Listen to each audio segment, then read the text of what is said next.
Good morning. It's Monday. So, palengke day ko. Palengke day ko ngayon. Yung namalengke ka na puro gulay lang. Kasi sabi ng mga anak ko, wag na munang karne. So, gulay and isda lang muna. So, ayan. Baka bukas ko na tulutuin. Kamansi.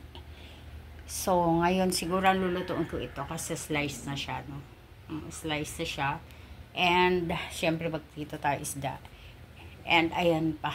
Mga pinamili ko, mga gulay-gulay. Ganyan. So, meron naman tayo dyang konting stock sa ref. Sa pandagdag na lang, kailangan daw nila gulay. Hindi sila makapag-diet.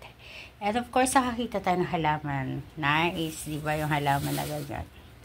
Yan. O, syempre, binili ko na rin yan. Ilalagay natin dito yan. Ganyan. O, diba? Fresh. Fresh na halaman. Yan, hindi puro lang ganun, puro fake. So, 'di ba? Pampa good vibes sa loob ng bahay. And of course, syempre may isda naman tayong bili. Ayun. Dalagang bukid and bangus. Oo, sabi daw nila wala akong ibang alam na gulay kundi isda, kundi bangus lang and alamang. Ayan, panlagay sa ating gulay. Tsaka syempre eto, ngayon, ang gagawin ko ito.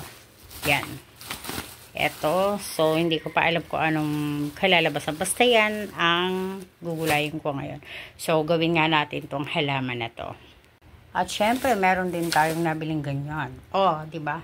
Sa amin, balinghoy ito eh. Balingoy. Oo, ganun. Yung kamoteng kahoy. O, di ba? Masarap siya. Nilaga na siya. Nabili natin ang murang-mura. Di ba? 20 pesos yata. 25 ba? 20 pesos. Ayan na siya. O di kakain ka na lang. Di ba? So, gawin ko muna halaman. Gawin muna natin tong ating halaman. Diba? Sabi nung nagtitinda, konting tubig lang daw. Ayan, ganyan pala siya. So, konting tubig lang daw sa base. Lagyan natin ng unti.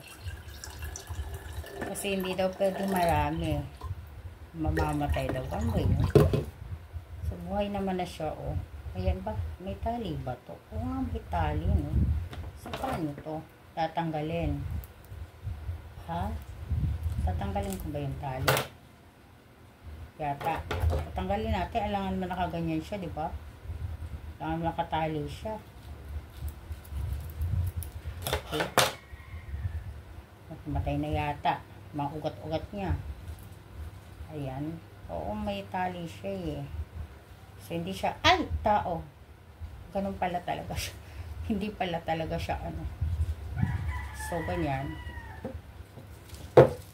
So, ilalagay ganyan. Okay. Ganyan pala siya. Ayan siya. Very cute. O, diba? So, ngayon maghahanap tayo. Saan ba natin ilalagay ito?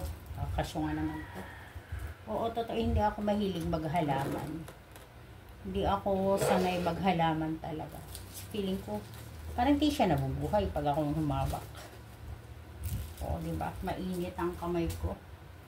Ganon. So, maghahanap tayong paglalagay niya. Saan ba ito pwede ilagay? Diba? Siguro dito natin ilagay sa taas. Nice ba? Di ba makukulog? Tapos nahulog, no? Diba? Hit siya dyan.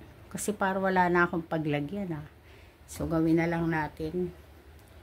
Anuin na lang. Diba, ayun siya. Yan.